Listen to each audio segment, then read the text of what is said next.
Hi, wrestling fans. Thanks for clicking on the dreaded deep. Did you hear that? Neither did I. Dreaded Deep Rose report. Paul Heyman, by the way, is currently working on an autobiography scheduled for summer of 2011 release.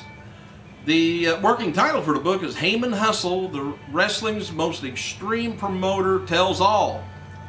Oh, I hope that's going to be a good read. It should. As long as he doesn't lie. It doesn't hold anything back. And for what it's worth, Alex Riley's been carrying around the Money in the Bank briefcase since The Miz cashed it in this last Monday night on, to win the WWE title. Riley has the briefcase Sundays at the live event in Maryland and last night on Raw.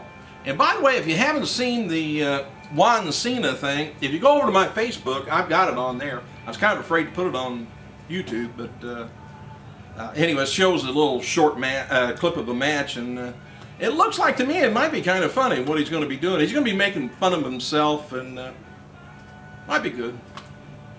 A little bit different. I'm glad. I like things different. And by the way, WWE promoting several upcoming Raw events with the following line: Will Cena crash the party? 3-hour Raw from New Orleans, Louisiana in 2 weeks will be the third 3-hour show in 5 weeks. When they do it in a couple of weeks, it's going to be the Slammy Awards. They haven't done that in a while either, but apparently USA is getting some decent ratings with the first hour being at 7 o'clock. Can't remember, Law and Order or some crazy stuff. I think it's usually on then. No word yet why WWE didn't debut Juan Cena character on last night's Raw, but it's said that the appearance on Sunday night in Maryland was a test run, which is what I got the little clip of. For his debut, Juan is announced at 108.86 kilos, and he's from New Barnea, Mexico.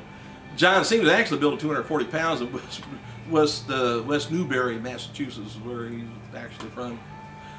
All right, WWE ran ads in Houston, Texas the other night during Raw promoting WWE title match between The Miz and Randy Orton at the TLC pay-per-view in December at the Toyota Center. I guess WWE's not officially announced it, but they ran the ad there in Houston. All right, Randy Orton's injury, by the way, suffered on last week's Raw at the hands of Nexus reportedly is legit. Orton apparently displaced his kneecap after Husky Harris kicked him. Orton's knee has been swollen and has been in some pain since, or besides last night's Raw and Sunday's live event in Maryland. He's not expected to miss much time. All right, the T-shirt, by the way, CM Punk wore during last night's Raw is the T-shirt for Ring of Honor star Colt Cabana, known as Scotty Goldman in WWE when he had his run last year, and you can pick it up at coltmerch.com if you want. Got to pay for it. WWE has released a new We Are the One T-shirt for Nexus. Pay for that too. Got any money left extra? Just send me one. WWE diva Eve Torres missed last night's 3-hour Raw in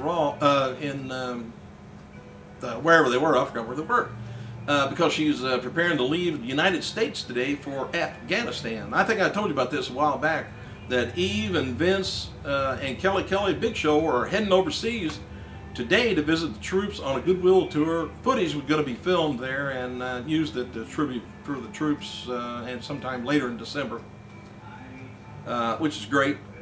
No wrestling ring, just bring the girls. Big Show kind of throws you though. That's a long flight. There was belief during Raw last night that a few mentions and clips of Brock Lesnar were being meant to fuel the rumor and fire to interest him in working WrestleMania 27. As noted before, many did not expect Lesnar to work WrestleMania, but one person who thinks it can be pulled off if Vince is Vince. As you heard on Raw for the past 2 weeks, CM Punk's thrown out several inside jokes while on commentary, including jabs at Alex Riley about his DUI arrest.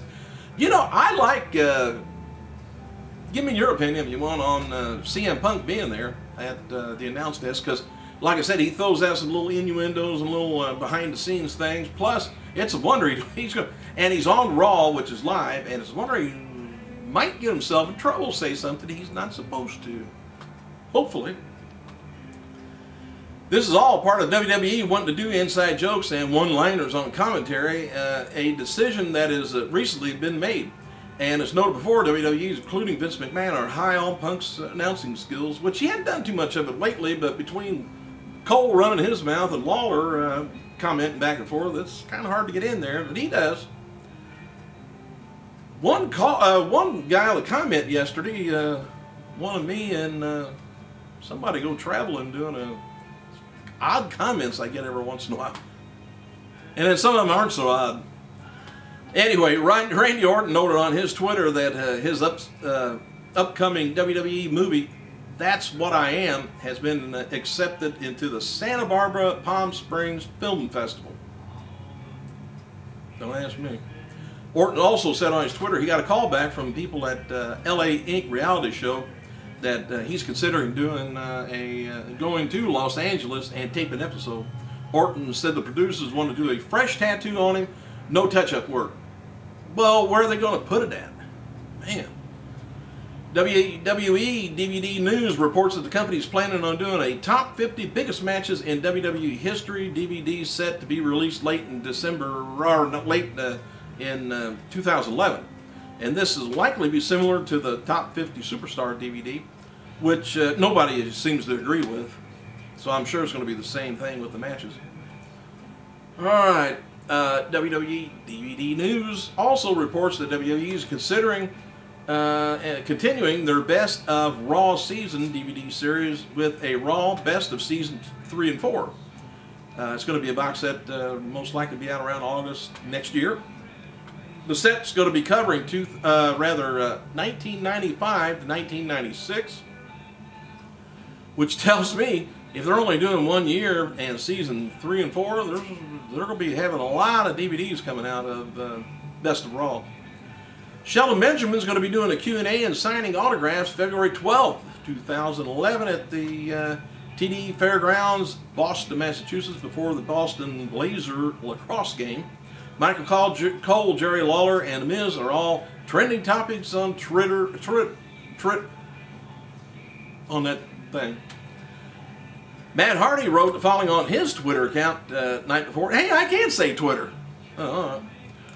He says, for the first time in a while, I watched Raw straight through on the DVR before going home tonight. That was a long 3-hour. Business needs change. Alright, he said, I'm really happy for my friends and guys who getting their perform and make a living for the business. I feel that the biz is slowly fading. We'll see. There's desperate need to be a new era ushered in and change the entire landscape and mindset of professional wrestling, and soon. So, you got the idea, so what is the next step? And that's to do it. So don't come up with problems and you know, just saying, come up with the answer. Tell us. We'll do it. See if we can get done. Former WWE member Candice Michelle. She's now on Facebook. Facebook.com pages, Candice Michelle, and it's got a bunch of numbers after it. I don't know what the hell that is, but I'm not going to read it to you. Shawn Michaels continues to tease his announcement on Twitter. He wrote the following yesterday: hope to have a few special announcements coming in the very near future. We'll see.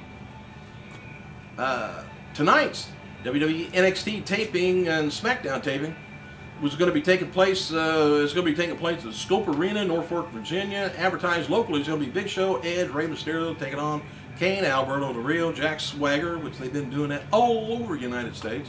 NXT tonight's going to be the season 3 finale. We'll see the winner between Caitlyn and Naomi Knights, confirmed as SmackDown's Edge versus Kane, non-title match. Winner gets to pick the stipulation for the world title, or heavyweight title match at Tables, Ladders, and Chair pay-per-view. Might be a pretty good SmackDown. Hey, thank you. Leave any comments you want. Say what you want. Express yourself. Thanks. I gotta go.